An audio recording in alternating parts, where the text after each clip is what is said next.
Hey everybody, how's everybody doing on this Tuesday or whenever you're listening to this podcast? Welcome to the latest edition of the Bleav in Hub of Champions podcast with your host Shukri Wright. I'm excited, ecstatic, and thrilled to be joined by Anthony Stewart of the NHL on Sportsnet.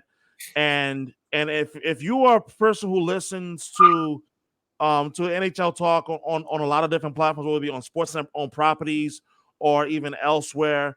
You know Anthony Stewart pretty well, especially from his playing days in the NHL, having played for the Panthers, as well as the former Atlanta Thrashers as well, and one season with the Carolina Hurricanes.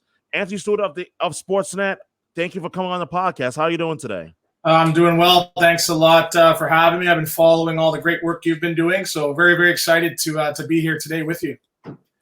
Thank you. I really do appreciate that. I mean, like, how's your summer been? Like, I mean, it feels like hockey can't come back fast enough, and all I'm seeing is people mostly enjoying their leisurely time, and whether they're going on vacation or going on golf outings. Like, what have you been up to? Well, I'm a man of many jobs, like a true Jamaican does. I think I have 4 or 5 other jobs outside of my media responsibilities. I'm the new president of a junior B hockey organization just outside of Toronto called Waterloo. So we're trying to create opportunities for people on and off the ice that are equity deserving. And people think because now the NHL season's over, I'm resting and relaxing. No, I do on-ice development for a lot of the NHL players and junior hockey players in Toronto. So I was actually just off the ice earlier on with Giovanni Smith, who just signed with the San Jose Sharks, and Tom Wilson, Tyler Sagan, who just got married. So it's a big list of guys that I'm on the ice lending my expertise, but very grateful for the opportunity of what I'm doing. But it's some long days, especially in the summer. Yeah, I can imagine. Like, in fact, tell me about the the work that you do, like mentoring and the on ice work that you do, like especially with the youth program that you mentioned in the Toronto area. Well, for me, my brother and I, we played in the NHL. We made it to the NHL because we were obviously great players, but the main reason why is we had the support of the community, and we had them to go above and beyond for myself and my brother to make sure we had rides to the arena, food to eat, equipment. And, for us, we really feel that the hockey's become a little bit more transactional as opposed to community-based. We're trying to bring back that community feel where we're genuinely trying to help the next generation of kids. And, for me, I'm on the ice with these kids, anywhere from 7 to 17 years old, and on top of doing the pros. And, I can see with my own eyes the next Jerome McGinley or Kevin Weeks or superstar NHL hockey player with the proper mentorship and development and just right direction.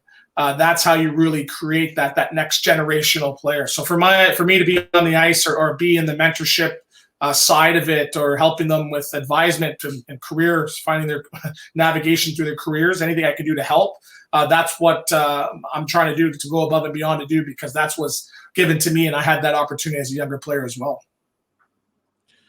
Like, tell me about like your childhood, because I remember reading a story about you and your brother Chris Stewart, who also played in the NHL. As you mentioned, growing, you were born in Quebec, if I'm not mistaken, correct?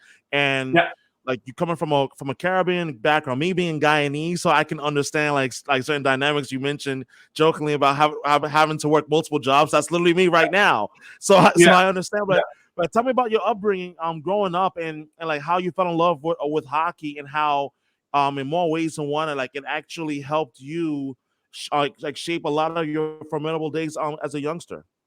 Yeah, well, my dad immigrated from Jamaica in the mid to late 70s, and he left Jamaica and went to Montreal right in the Canadiens' heyday. So he got to see a bunch of Stanley Cups, and to this day, he talks about Bob Gainey and Guy Lafleur and Jacques Lemaire and Larry Robinson like it was yesterday. So he tried to, growing up, those were sort of his heroes. So they were my heroes because, we'd watch Hockey Night Canada, and he'd show me all the highlights and, throwbacks to how they used to play. And so, we didn't grow up with a silver spoon in our mouth, and it was really, really tough to make ends meet. And, I go back to my first time on the ice. My dad's used to seeing, the Montreal Canadiens where, some of them didn't wear helmets, let alone cages. So I get on the ice the first time for my first twirl around, and I got kicked off the ice because I was not wearing a cage on my helmet. My dad didn't know to put a cage on my helmet because he was just going what he saw on TV. So it took us a couple weeks to be able to afford the $30 to get the cage to get me back in the house league. But despite our financial downfalls, once he found out that it was something that my brother and I loved and we wanted to do every single day, and it was our passion, and it kept us out of the rough and tumble neighborhoods, it kept us out of the street, they found a way to make ends meet, to make sure that we were getting to the rink, getting on the ice, and finding a way to play the game of hockey. So I think the key to that was, surrounding us with the right people in the community that wanted the best for us. They didn't want anything in return. And that's sort of why I try to mimic what was given to me. People gave without expecting anything in return. And, that's why I started my charity, Hockey Equality, who's since partnered with the NHL and many minor hockey organizations. So, yes, there were some rough nights where, we didn't have dinner, or, we had, liver for dinner, or toast and ketchup and for dinner, or toast and syrup for dessert. But those days helped mold me, gave me the appreciation for any single opportunity or everything you get. Some of those hungry nights, but I wouldn't change it for the world, because I have an appreciation for every single opportunity that I was giving. So I'm very, very grateful for that upbringing, because now it's helping me now mold the next generation of young athletes. And that's amazing. Like, just hearing you talk about your struggles and how it's, like shaped and molded your character in terms of appreciating every single opportunity that came your way. And like, what message would you, like, I mean, I'm sure that you already do it already, but what message would you impart to those that are going to be watching this, or the be later on or whenever, in terms of the importance of embracing that difficult period that you may be going through, because it's going to help shape your character for tomorrow and for anything, any opportunity that may come later down the line? Well, it's simple as, the saying, tough times don't last, tough people do. And that's sort of something that I sort of put into my daily life, right? And I go back to my upbringing, and yes, I had it hard. And, when it comes to hockey, like it was tough to have brand new equipment or brand new sticks or, rides to the rink. But I think of, some of the people before me that really had to go through certain things, like, Mike Marson or Val James. These guys were going through what I had to go through, 40, 50 years before me. So that sort of gave me that opportunity where I look at it was the glass half full, not half empty. Yes, there's going to be trials and tribulations, but, I look back on my childhood, like, like you said, when you're used to eating toast and ketchup, you're not, you have a different perspective on life. Right. Oh, so yeah, it's funny. I talked to my oldest son's turning 12 years old. And, I used to tell him that, my family of 9 lived in our whole entire living space was smaller than our living room. And he could not process that. He's like, there's no way 9 people can live in a 300 square foot space. And I'm like, well, that's what we did. So, I'm almost proud of myself, because I could have easily, tapped out and chose a different path, a negative, or saying, hey, what, hockey's too hard. Let me just fall into this trap of the community that I'm raised in. But again, it motivated me to now say, hey, I have an opportunity and use this gift of hockey now to take my family and my brothers and my sisters out of this situation and give them a better life on and off the ice. And I think that's powerful. Like when I hear like your story about, and I remember reading about your story like about a couple of years ago, and I was just blown away. Like, wow, like you grew up in one of the tougher areas in Toronto. Like, I don't know much about Toronto except from a hockey perspective, but in terms of like the areas, like like areas you visit and so forth. Like, I'm from New York. Like, yeah. I can sit here and tell you, like, oh, I know New York like the back of my hand. Like, I don't know much about Toronto, with the exception, like, I know where it is geographically, not the ins and outs. But just reading about your story, like, it made me even more of a fan, because it was like, okay, this is someone that I listen to on an everyday basis. But now that I know, like, okay, this is something that you had to go through, that you overcame, it's like, wow, okay, now I see that in order to get to the highest level of a profession, with something that you did not just once, twice. I'm talking about make it to the NHL, but then also be able to make that transition from playing in the NHL to now us being a successful analyst for the NHL on Sportsnet. And I think that's something that I personally admire a great deal. Yeah, and it's funny. I was talking to my agent, and he always brings up the fact that my dad immigrated from Jamaica. and had not one but two sons make the NHL, right? And there's only 7,000 people to do that, and he had two sons do that. So he's talking about like a medical or mathematical improbability to the max, right? So for me, it's difficult, because you have the tough upbringing. But I knew from the age of 11 years old, right? You talk about manifesting. I knew from 11 years old that I was going to play in the National Hockey League, and there was a lot of pressure on me at that age to have. My family saying, well, this is why you're getting the biggest piece of chicken or your own pizza or the better clothes than my 6 other siblings, because you're going to get rich and buy the family a house. So that was sort of put upon me or thrust upon me at a young age. And it's really frustrating because that's tough now to teach kids like that and put that situation on them. But for me, it was something that I embraced, and helping my family get out of that situation was something that I think is probably my greatest accomplishment. You see the gold medals and the jerseys and NHL pucks, but creating a better life for my family and my siblings, that was my number one, prospect for sure. You can go talk about taking life lessons that you learned to what you do now, and I'm going to talk about like hockey a little later on, but the lessons that you've learned growing up, playing in the NHL, and as well as now the foundation, which I want to learn more about. Like, I want to learn more about like the foundation that you do and the great foundation work that you do for youth hockey, and how it has helped impact not only just the community, but as well as like the young hockey players that are getting the opportunity to play the sport because of the work of what you do, in which I learned from afar, even though I never played a single day of hockey in my life. It's the most expensive sport probably there is. But tell me more about the foundation work that you do. Well, it's called Hockey Equality, and you can get some more information at hockeyequality.org. And we just had a Black Hockey Summit where we had 220 kids from all across North America come to the summit, where it was a week camp on ice and off ice. And just seeing the young kids, the first time you get there, you have all the balloons and the grandstanding, and just coming in and having breakfast. Something as having breakfast, because we know it's tough. There's a certain demographic of kids that have, that are malnourished and stuff. So having kids come in and have breakfast, and just the excitement on their face, and then now getting to get brand new jerseys and T-shirts and socks and Gatorade and BioSteel, then they get to go on the ice. And then now they get to go play basketball. Then they get to go do rock climbing. So I'm thinking, for me, I'm thinking, what would make me a better hockey player if I had access to something else? What would make myself and Wayne Simmons and Devontae Smith-Pelly and my younger brother better?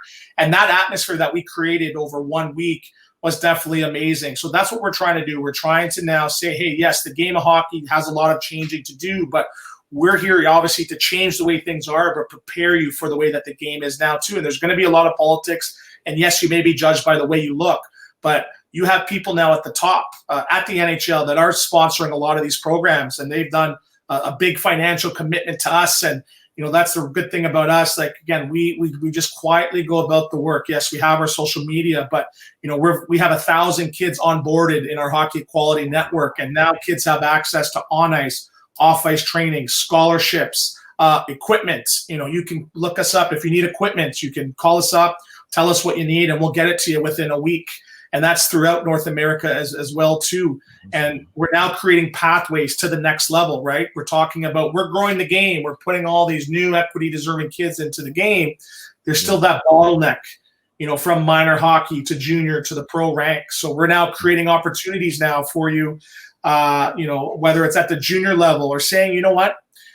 You might not make the NHL. Let's now transition you into media. So now, someone from Sportsnet may teach you how to do an interview, how to breathe, how to sit, how to have proper posture. Yeah. Maybe you want to be a referee. Toronto Maple Leafs donated 2 skate sharpeners. We're teaching kids how to sharpen skates. Wow. So we're doing all these things, creating our own ecosystem now, because I think a lot of the excuses could be, well, we don't know where to find these candidates, but we're training and developing not just on ice, but off ice people as well too. So it's amazing to see, because again, there's a lot of work to do, but in the next 5-10 years, you're going to see a lot of kids on TV, a lot of kids at the draft, a lot of kids reffing, a lot of kids in hockey ops in the next 5-10 years. And they're going to be saying, thank you, NHL, thank you, NHLPA, and thank you, Hockey Equality. So to have a hand, small, big, or something in between, and that's definitely the legacy that I want to create. And when we're talking about the change, and sometimes it turns into a noun, we're now the application of that change, and we're changing it into a verb. So we're really excited about that, the work that we've done.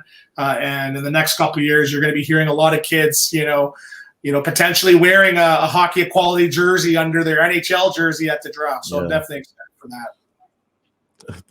That really is incredible, because I've never felt like more strongly about the importance of diversity and equality in hockey than I do now.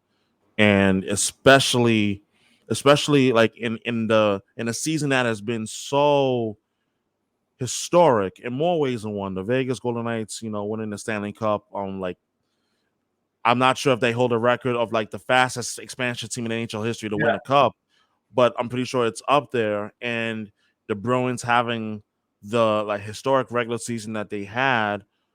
But I go back to the Mitchell Miller situation that happened in early November. And that situation, like even more lit a fire as someone who is a Caribbean man at that, who happens to love hockey and creates content on hockey, in terms of showing that, hey, like diversity and inclusion is so important. And your charity work reflects that. And I want to get your thoughts on not only just in terms of what your thoughts are on that situation that transpired, but also the importance of diversity and inclusion, and seeing someone that looks like you and I, playing hockey, and knowing that it is possible to play in the NHL and so forth. Yeah, and there's definitely going to be a lot of roadblocks and setbacks for young kids, right? And I think what all these situations could really teach us there, that there are people that cares, right? And sometimes when you hear a word or you hear people treating you differently, you feel alone. And that's the one thing that we're trying to change, regardless of the situation, that there is people out there that if they have to hop on a plane or hop on the phone or hop on the Zoom, they're there to help. And, you're looking at players throughout the National Hockey, they're going above and beyond when they hear situations like that. But for us, we want to ask these kids, and, we've dealt with a lot of situations of maltreatment, and we're on the ground, and we're the ones that are the first point of contact. And we ask them, well, what do you want out of this, right? And a lot of it is, they want to change policy. And I think that's sort of the one thing that I think could really be changed. And we're talking about the leaders in the game, the leaders of these minor hockey organizations. 99.9%, if someone is uttering a slur, the kid, and they hear it, the kids aren't lying. Probably 100%, right? No one will never make that up. And you can tell just by the kid's reaction on the ice. And I've heard it, and I know that feeling. And I know when I see a kid come to us or they say it, they're 100% in the right. So when now, as a leadership group or as an organization, you have to start taking the sides of sort of the victims now and finding ways now to make them feel like they're part of the process. So what we're noticing from a policy standpoint, yes, regardless of the name calling, all that, from the policy, I think that can be changed at the minor hockey organization. That's Canada and US. And, the one thing that we can learn from the situation in Boston is like, that's precedent now, where yes, whatever you do at 12, 13, 14 years old, that can follow you for the rest of your career and the rest of your life. And that's sort of the precedent that's been set. So when we go and we talk to these kids, hey, you have to be a good ally. It's not good enough just to be non-racist. You have to be anti-racist. And I talk about the story of a kid that I went to that used to carry a lunchbox around his neck, and everyone would make fun of him. And I used to tell these kids, what's a good solution to the situation? What would you do as a leader? And a lot of them say, well, I wouldn't make fun of them, or I'd tell somebody to stop. And I said, well, you know what I did? Me as a popular kid, I took a lunchbox, I wrote my name on it, and I wore that around my neck, and I made it popular. And all the other kids now were doing that. So that's what we talk about. And I think the one thing now that people need to understand is there's no bluept, right? If we were to go start a media company in the corner of the earth tomorrow, you and I, we would know exactly what we have to do. We have to do this, this, this, and this. There's a blueprint, right? But yes, there is. This is new. And the fact that we have an opportunity to speak about it and talk about it and have some power, we weren't here 5 years ago. So it's going to take time. So yes, there's lots of things we can learn. But the one thing is now, like, again, the precedence has been set, and these young kids, they need to understand, like, it's not good enough to be non-racist or a non-ally. You have to be anti. And that's what we're trying to teach with hockey equality.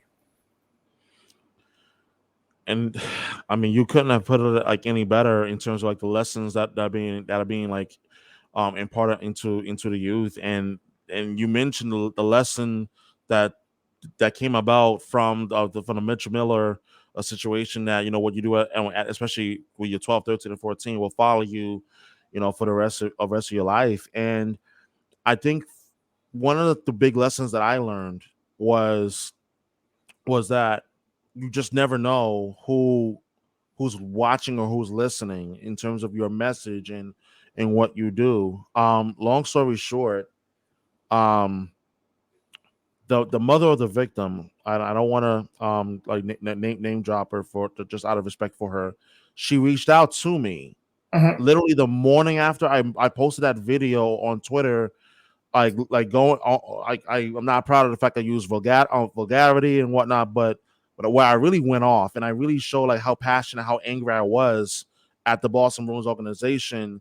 She reached out to me the next morning and just expressing just how appreciative that she was for me, like like standing up for her son, and it blew me away. And I say that sincerely, because even to this day I'm like, it was, for me, it was just genuinely how I feel. But you just never know, like how, like what you do, how it can impact someone else. Like you talked about it, you talk about it at great length in terms of what you do, or with the charity, and as well as like I'm talking about it now in terms of like like trying to create be an impactful voice, like not just only in Boston, but hopefully like within the sport, in which that I'm able to talk about these things where that like this matters. I'm glad that that we're able to talk about it in such a way where um in which you're able to share your story about turning a negative into a positive. And I think that's something that we all can certainly learn from. Yeah, and absolutely, and we talk about it. If a lot of the parties can go back, I'm sure things would be done differently, right? But the thing is, like, Sure.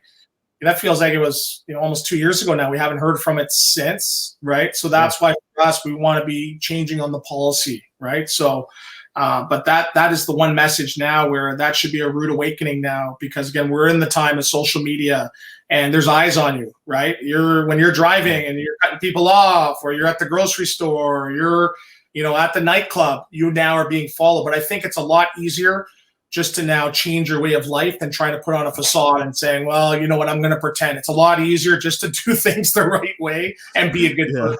So again, and remember, the NHL, there's people now that are from overseas, and there's a different way of life. So I think there needs to be almost like a code of conduct and policy in place now, and training and developing, right? Let's talk to the prospects coming in, and really doing a really good job, and saying there's no more gray area. This is black or white. This is the way we have to be. And again, that's the one thing I've learned over this past year, and it's tough.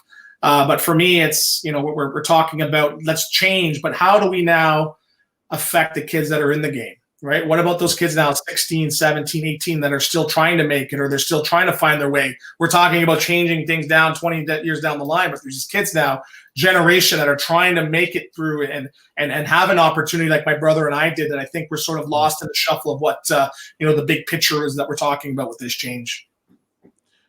Yeah, like and most certainly. And I think that like just the, I wouldn't say granular, but but more like the finer detail matters in terms of the grander scheme of the big picture. Like like we talk about change, and like hockey's for everyone, but how do we go about like really like reinforcing that notion that hey, it truly is and can be for everyone. And we saw like not long ago in which that the NHL said that we're going to do away with with specialty jerseys and so forth. And I thought that was it. Not that it struck a chord, but it was like I thought it was really like alarming, to say the least, because one, there are different causes that hockey has been a part of, have been doing, especially within the last decade, and obviously much longer. Specifically, and most notably, Hockey Fights Cancer, that they've been doing that since 1998. But I thought I was just really shocked and disappointed in listening to the response in which that Gary Bettman responded to Elliot Freeman, your colleague at Sportsnet, when he interviewed him and asked him about it. And I just want to get your thoughts on like why is this damaging for in terms of like the NHL, in terms of the way that they, like went about like, addressing this, in which that we saw during the season, players that didn't want to wear the LGBTQ plus pride jerseys and other causes as well. Like, why do you think the NHL decided to go this course route was or is particularly damaging? Well, I don't know the answer, but let's try to get a couple examples here. We both had spicy takes on Twitter, and when you do your spicy takes on Twitter, what's one of the first things you want to do when you see hateful comments? What do you do? What do you want to do? I don't know. You want to turn off your replies, right? Yep. Right? And I've fallen into that trap a couple times. I'm like, what I'm doing, I feel is right. I'm saying it's the right thing to say.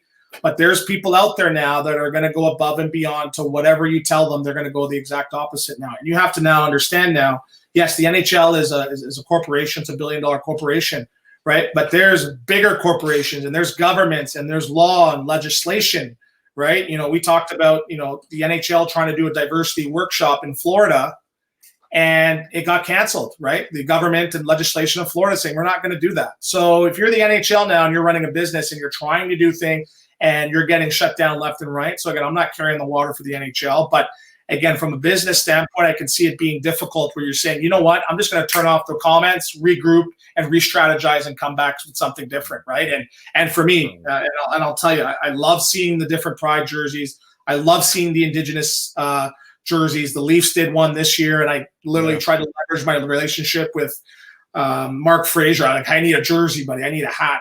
This artist is dope. It's crazy. I need this. And I love it. But I understand from that point now where there's powers, good, evil, or indifferent above the NHL, that they don't want to see this. They don't want to see the progressiveness of what we're trying to do. So I'm not condoning it, but I understand it, right? Because for me, I look and I feel sometimes when I tweet or I say something and I have an opinion, and I just look, how does somebody oppose what we're trying to do? So again, I'm sure they're going to regroup. I'm sure there's going to be a little bit of a re-strategization. But in the meantime, I think, hey, you know what? Let's turn off the comments while we figure out what we're going to do next. And it's going to be interesting to see how things will look for the upcoming season that officially gets underway on October 10th. Now, we're in the off season, and we just had the 1st of July NHL free agency that just came and went, and it was certainly a frenzy. Thanks to Elon Musk, we didn't really enjoy it the way that we typically would, because Twitter decided to say, hey, you know what? I don't want to work today. Go on a vacation. And it's like, you've got to be freaking kidding me. Like really, you want to do this now? But despite all of that, we've seen some interesting moves take place across the league, and as well as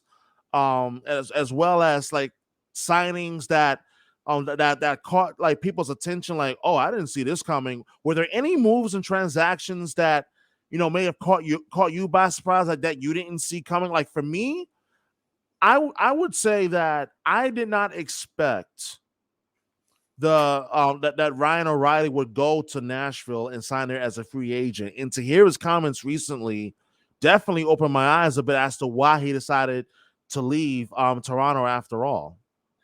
Well, with Toronto, the media definitely has a factor, and I got to watch my words because I'm part of that media now too. But there's something there, the anonymity that don't, they want to be able to go to a restaurant or walk through the mall. And I use my example. I played in the Southeast Division pretty much my whole entire career, and I loved walking through Atlanta Mall. And even the celebrities in Atlanta, you'd see Usher at the mall, the fans leave them alone. You see Young Jeezy, they leave them alone, right? So I understand that now, where if you're in a market where you can't go to the grocery store, we have Connor McDavid walking through the arena through our camp lot. He couldn't even make it to the parking lot. It took him 20 minutes to get from the to imagine that being your daily life. So yes, you're an athlete, you're paid millions of dollars, but you're a human as well too. So I understand saying, hey, you know what? I just want to go play hockey, and then when I'm done, be able to live my life. And that's a big, big part. We talk about mental health and then being able to deal with the stresses of the NHL. It's very, very stressful. So I understand Ryan O'Reilly, but I'm thinking from a hockey perspective, and I'm wishing I'm playing, because if I was still playing right now, I think I can see Chicago maybe trading for me and giving me $4 million like they did Corey Perry and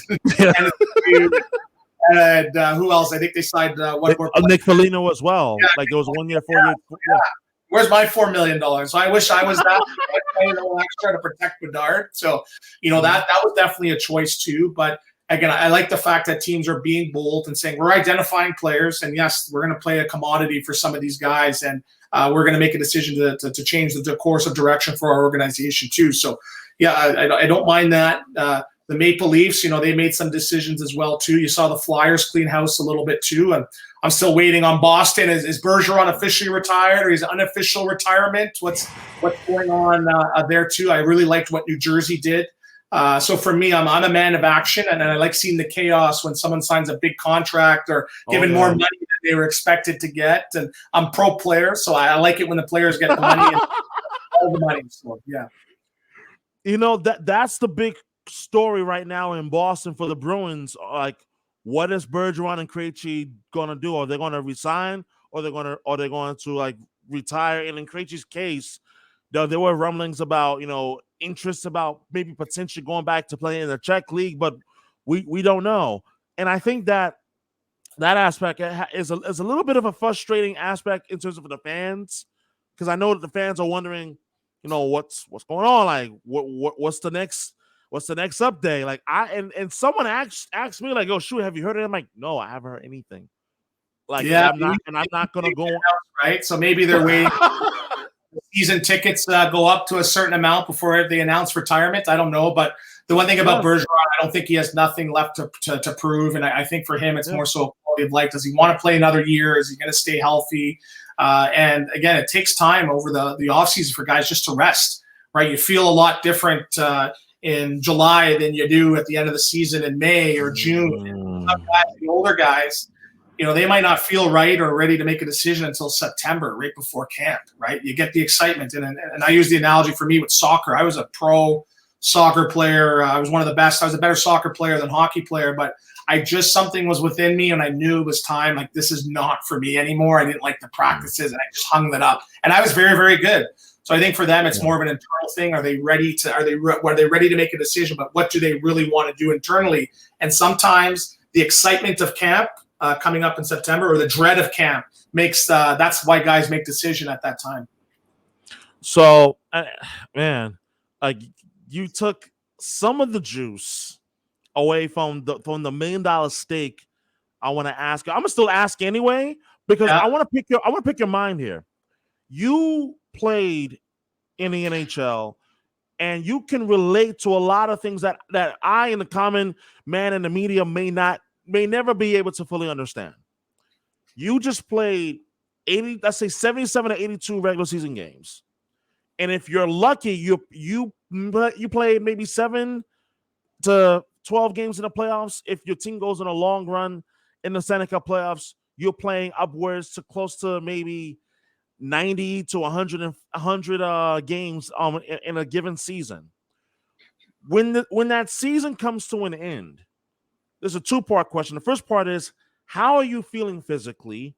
And then number 2, like how does a player make the determination and decision knowing, hey, it's time to like hang up the skates. It's been a good ride.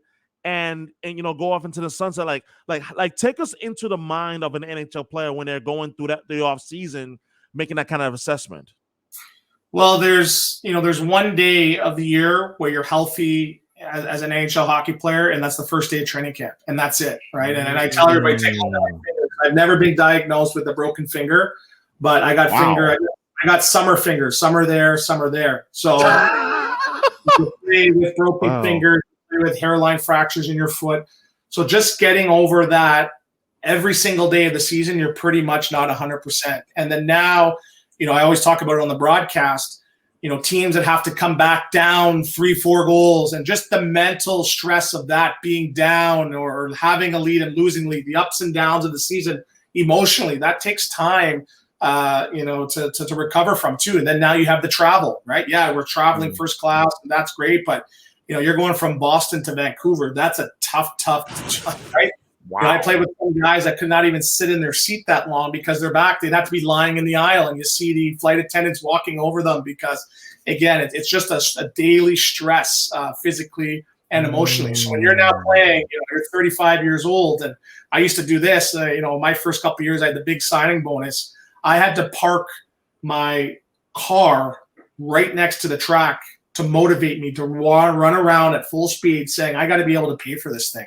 Right? Because when you get the big signing bonus, you can sort of get a little bit lazy or complacent and all that. You know, it's Jeff Merrick always uses the line, it's tough to go as a boxer. It's tough to go for a 3-mile run in silk pajamas. So when you have that, all these factors and family factors, right? You have young kids. Yeah. I understand why some guys say, hey, you know what, enough is enough. And you look at a guy like Bergeron, you're like, this guy could play for another 4 years, 5 years. He's that good. But all those other factors, the life factor and quality of life before and after, it definitely, I see why guys, you know, walk away a little bit earlier. For me, I think I retired at 31, 32 because I knew I was going to be doing this, whether I played till 40, whether I had $50 million in the bank or 50,000. I knew this was my calling. It was the right time because I didn't want to have to deal with that daily stress. It was really, really it took its toll on me, and I decided, hey, you know what, I'm going to step away from the game, and who knows, this could be my next calling for all we know. You know, doing the media, doing the philanthropy, being you know, doing the sports group, all this other stuff. That's why I'm excited, and that's my new passion. Like, what? Tell me about when after you retired and you went into the world of sports media, because I've always have had a curiosity as to when an athlete, a former pro athlete, retires and they're fortunate to make the leap into media successfully, what goes into that? Like how do you go about making that transition rather, excuse me, and as well as the work that goes into, you know, preparing for a broadcast, like whether it be the pre-game show, obviously, and a post-game and the production meetings and so forth. Like what goes all into it? Well, the one thing for media, it's work, right? I run a hockey school as well, and I can go run a week worth of hockey school off the top of my head. But for doing a broadcast in sports media, it's work. You have to watch games. You have to take notes. And for me, I think I got a little bit lazy as a player towards the end of my career where I didn't really focus on the details. I wish I knew now as a broadcaster, as a player, I'd be a lot better. I'd look at things from a different perspective. And, you know, I used to have coaches say, you need to play a little bit more urgency. And I never knew what that meant until now I'm on the broadcast saying these guys need to play with a little bit more urgency. So it's a different perspective. And what's great about it is it's not like TV business. Everybody there is helpful. It's a team. It's a family atmosphere. You have to do prep. You have phone calls, and you get excited being in there. You get to watch hockey for a living and getting to learn from people like Ron McLean and Elliot Freeman and David Amber, who's taken me, you know, by his side. It's definitely been, you know, they didn't have to do that. They could be like, well, who's this dumb hockey player? I think he's going to try to be in media. But again, they've really embraced me as a colleague and as a friend. And what's great about that is, you know, everyone has their little barbs and chirps on air. You know, pretty much, you know, everyone hangs out away from the rink. You know, we go to cottages, we go to dinners, we have drinks together. So it's that family atmosphere. So, you know, I urge players, I know it's tough to really get into it, but for me, it renewed my passion and getting to watch the game from a different angle, but just learning from the best in the business. And it's difficult. It's real work. And as a hockey player, you get an appreciation from that because you played a sport for a living and you had fun. This is actual work. But, you know, just being among some legends like Ron McLean and Elliot and Jeff Merrick, who you know, we started off on a radio program. I knew nothing about radio. I wasn't even able to wear headphones because I couldn't hear myself. Wow. I messed me up. And so just having them go through those growing pains with me and really go above and beyond to help me not just survive, but thrive, it's definitely great. And, you know, the lessons I learned from hockey, again, I'm putting that into media, you know, being friendly with the cameraman, being friendly with the producers, being early, being punctual, coming on time, you know, paying attention to those details, staying late, asking questions, and being passionate about it. I think that's what's helped me rise to the ranks fairly quickly. Oh, so like I grew up watching like Ron McLean, specifically starting during my college years, because I remember when CBC had the rights to Hockey Night in Canada, and I would watch him. You know, he would host obviously the show, and as well as like Coach's Corner with Don Cherry, and you know, I would watch like some of the late night games as well, like you know, with Dave Amber, as well as when he would work ringside as well. And then when Sportsnet got the TV rights, I continue to watch the guys, and I've always been fascinated as someone who has been in radio now for the last 4 years. Like, and I don't know much about like TV, but I see like what makes those guys so good. I'm talking about Ron McLean as well as like David Amber, and obviously not taking anything away from Jeff Marek, who is a pro in my opinion with both radio and TV, as well as Elliot Friedman, who I listen to the 32 Thoughts podcast like it's the Bible for crying out loud. What were some of the early lessons that you've learned like early in your media career from working with pros that has helped you grow as a broadcaster and as well as becoming one of the most respected voices in hockey as well? Well, I think for them it's just, you know, being prepared, right? And, you know, Ron McLean he's a hockey encyclopedia, but he has a photographic memory where we'll be watching a game and random person will get tripped. And in his mind, he'll tell me, hey, this reminds me of the conference final in 1991 when so-and-so tripped this person. Can you pull that up? So him and David Amber, they're hockey fans first, right? And I'll ask him a question. And sometimes I'll try to ask him a sideways question thinking that he won't know about the current NHL. And if he doesn't know it, he'll pick up his binder. He has his binder. He'll go flip to the team and he'll look at it and he'll have the answer for you. So he has notes on every single team on their daily, what is going on, transactions, who's up, who's down, who's hurt, what their cap hit is. So they're hockey fans. And as a player, you're like, you know, this is, you know, impertinent information. You have to know it, right? And for me, I'm the king of the notes. So I write everything down. I go through my script. I have probably about 12 paragraphs. And I look over at Ron McLean, and we're doing a 30-minute show, and he's got 3 words on the piece of paper. That's it. Oh! He's already rehearsed the whole show. He knows exactly what he's going to say. He probably says it in his mind once and knows exactly what he's going to say for a full 30-minute show. So just seeing that, I'm like, these guys are pros. And, you know, I write down my 12 paragraphs. I forget about 3/4 of it, right? And I'm looking down at my notes on air. And so these guys are pros. And then the thing is with David, and, you know, sometimes you mess up and there's going to be growing pains. He looks over and gives you a little wink and, hey, don't worry, you're good. You're good. But they've been great. And what's amazing about that, they've been, you know, great friends of me away from the rink, and they've been huge supporters of the charity. Usually to book them for an appearance, 4 months, 5 months. You know, I gave Ron McLean, I think, a week's notice, and David 3 days. They showed up. They were early on time, prepared, and they were passionate. So I think for them, it's just that passionate. But if I had to say one thing that sums the two of them up, they're both extreme hockey fans. They love the game of hockey. They love the NHL. It's not a job for them. It's a passion for them, and I think it's great. And that's sort of rubbed off on me as a former player.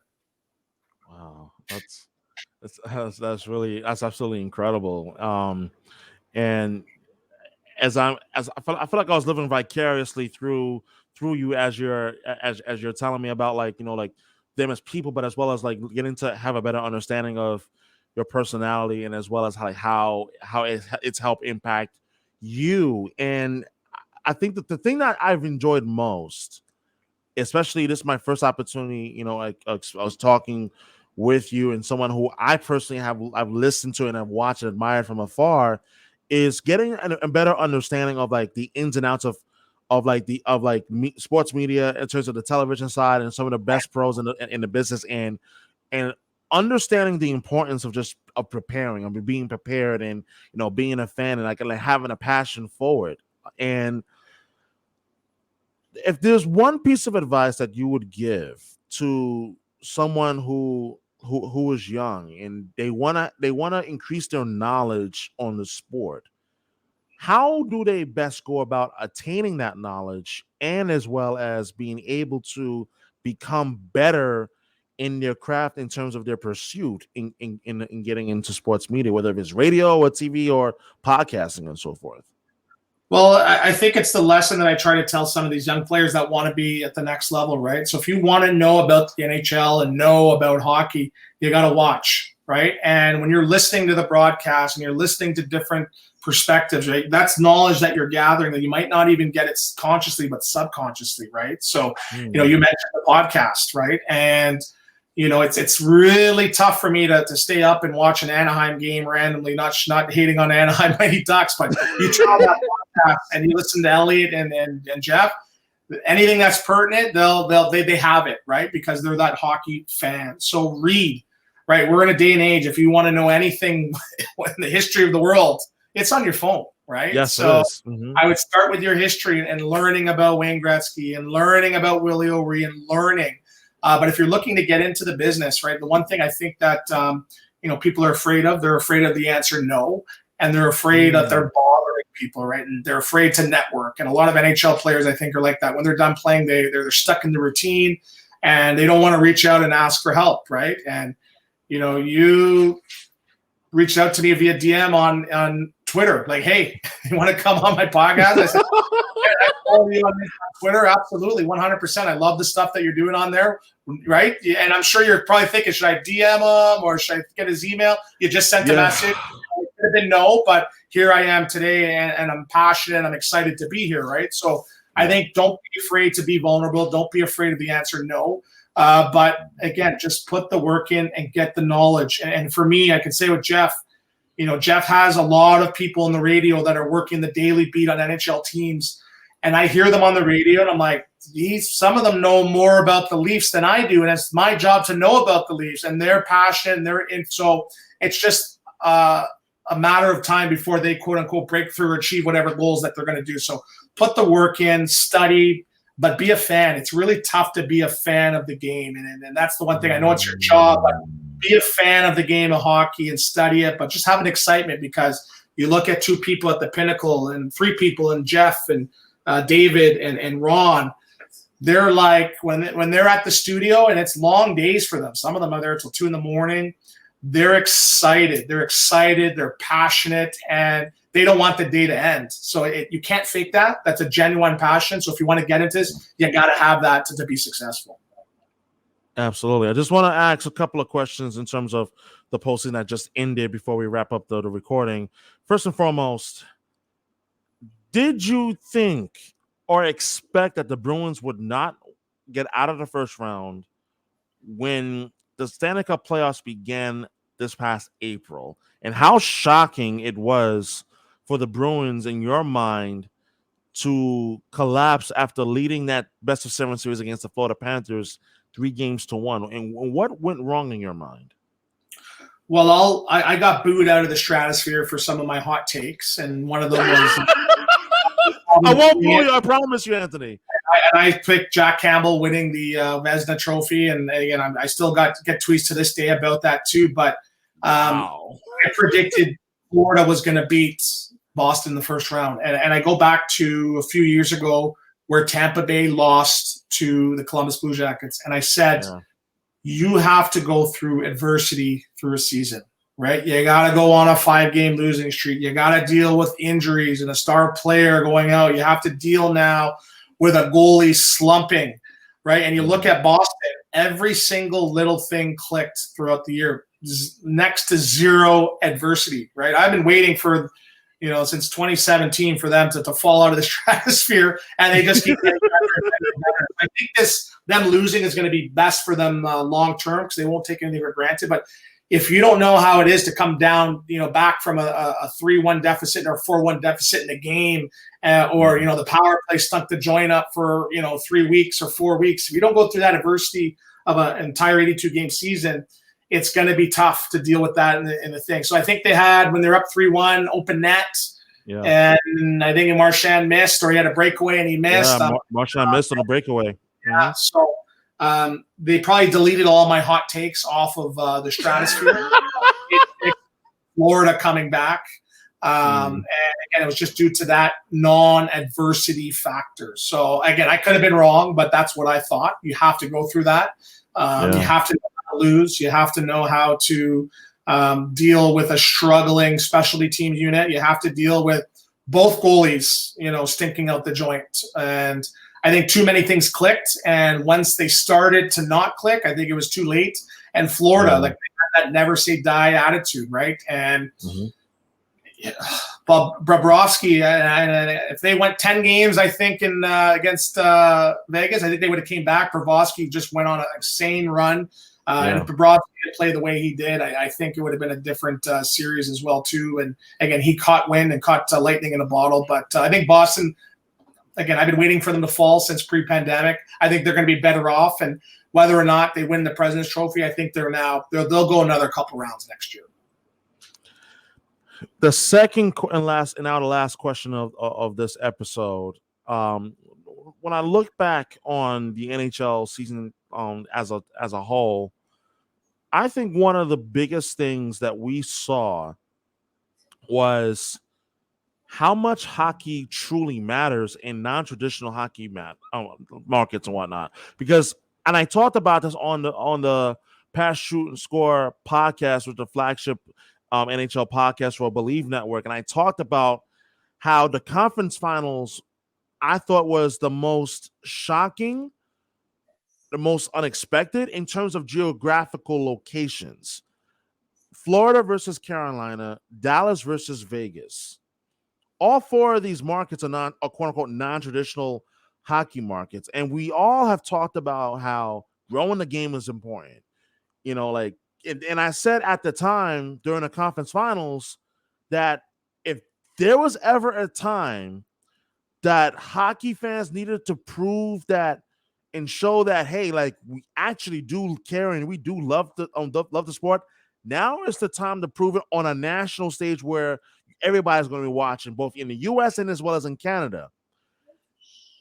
What were some of your impressions watching both the Eastern Conference and the Western Conference finals in terms of these traditional, non-traditional hockey markets, like showing up in terms of like the views and the ratings, and as well as just the genuine interest in the sport during this conference finals?